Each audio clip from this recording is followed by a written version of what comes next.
Assalamualaikum warahmatullahi wabarakatuh. Perkenalkan, nama saya Fiadita Setriana dengan NPM 2011060244, Prodi Pendidikan Biologi kelas C. Di sini saya akan menjelaskan tentang jenis-jenis dan karakteristik media pembelajaran. Untuk mempersingkat waktu, saya akan menjelaskan materinya. Secara umum, jenis dan karakteristik media pembelajaran yang pertama yaitu media visual diam, yang kedua media visual bergerak, yang ketiga media audio, yang keempat media audio visual diam, yang kelima media audio visual bergerak, yang keenam multimedia, yang ketujuh media cetakan, yang kedelapan media realia. Yang pertama, media visual diam. Media yang hanya mengandalkan indera penglihatan, media yang menampilkan gambar diam, contohnya film strip, slide, foto, gambar atau lukisan, dan cetakan. Kelebihan, sifatnya konkret, lebih realistik dibandingkan dengan media verbal, dapat memperjelas suatu masalah dalam bidang apa saja, baik untuk usia muda maupun tua, murah harganya dan tidak memerlukan peralatan khusus dalam penyampaiannya. Kelemahannya, hanya menekankan persepsi indera mata, ukurannya sangat terbatas untuk kelompok besar. Yang kedua, media visual bergerak, media yang menampilkan gambar atau simbol yang bergerak, contohnya film bisu, film kartun, halaman cetak. Kelemahannya, menjadi peralatan yang sangat lumrah karena terjangkau oleh seluruh lapisan masyarakat, memberikan kesempatan pada siswa untuk mendengarkan diri sendiri. Kelemahannya, gambar dan fisik visual yang disajikan tidak bergerak sehingga daya tariknya tidak sekuat dengan televisi atau film. Slide atau film bingkai, terlepas-lepas hingga mudah hilang atau tercecer. Media audio. Media audio merupakan jenis media yang berhubungan dengan indera pendengaran atau media yang hanya dapat didengar saja. Pesan yang akan disampaikan dituangkan pada lambang-lambang auditif. Contohnya kaset audio, MP3, radio, telepon, pita audio. Kelebihannya yang pertama, materi pelajaran yang sudah terekam tak akan berubah. Jika diperlukan bisa digandakan berkali-kali sesuai jumlah yang dibutuhkan. Yang kedua, untuk jumlah sasaran yang banyak, biaya produksi dan penggandaannya relatif murah. Yang ketiga, jika diperlukan, rekaman dapat dihapus dan kasetnya masih dapat dipergunakan. Yang keempat, peralatan penyajiannya juga termasuk murah bila dibandingkan dengan peralatan audio visual lainnya. Yang kelima, pengoperasian dan perawatannya juga mudah. Tempat perbaikannya mudah ditemukan di sekitar sekolah. Kelemahannya, yang pertama, daya jangkauannya terbatas, tidak bisa didengarkan secara massal. Yang kedua, jika jumlah sasarannya sedikit dan hanya sekali pakai, maka biaya produksi menjadi mahal. Yang ketiga, cenderung verbalistik karena semua informasi hanya disajikan melalui suara. Yang selanjutnya, media audio visual diam. Media yang mempunyai unsur suara dan unsur gambar, mempunyai kemampuan yang lebih baik karena meliputi kedua kemampuan jenis media yaitu visual dan audio, contohnya slide.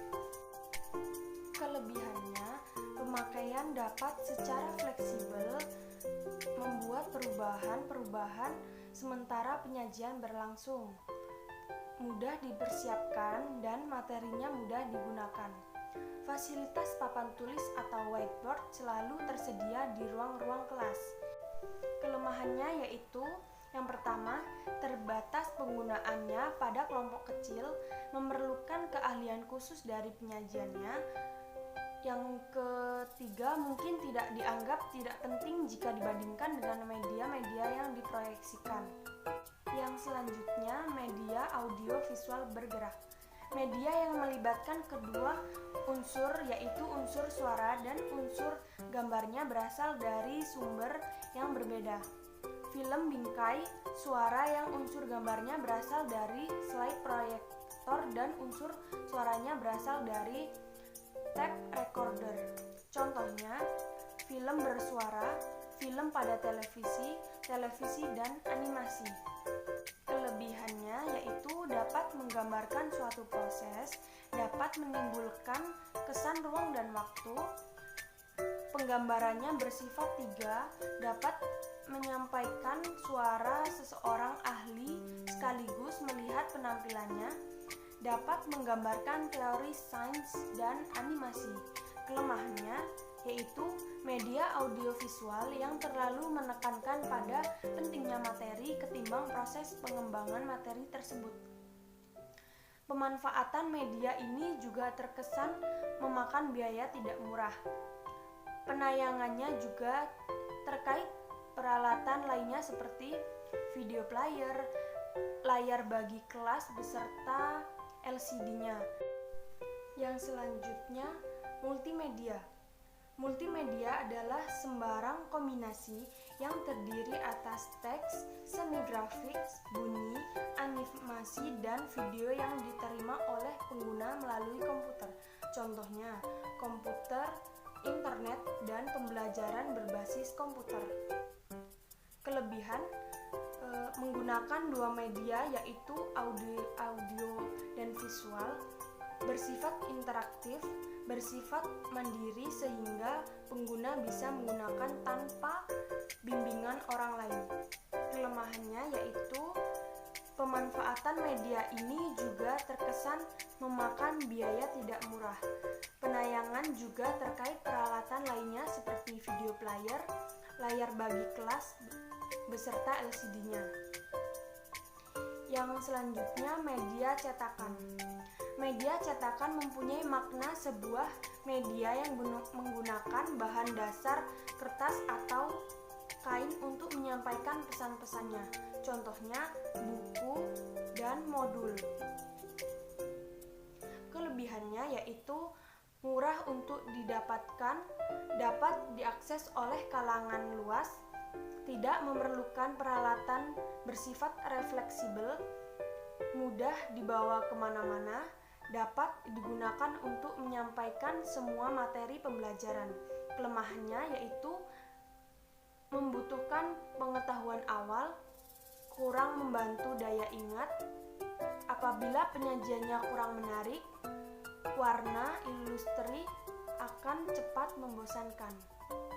Yang selanjutnya, media realia.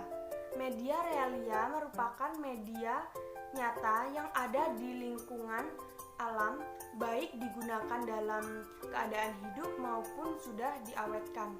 Benda-benda yang ada di alam sekitar dapat digunakan sebagai media pembelajaran, baik itu benda asli maupun benda tiruan. Contohnya, binatang, spesimen, herbarium. Modifikasi media realia bisa berupa potongan benda. Kelebihannya yaitu memberikan pengalaman nyata pada siswa. Kelemahannya yaitu dalam prakteknya banyak benda-benda yang nyata tidak mudah ditemukan dalam bentuk yang sebenarnya disebabkan oleh keterbatasan tertentu, sehingga diperlukan jenis-jenis media lain sebagai penggantinya. Sekian video dari saya, kurang lebihnya saya mohon maaf. Saya akhiri, wassalamualaikum warahmatullahi wabarakatuh.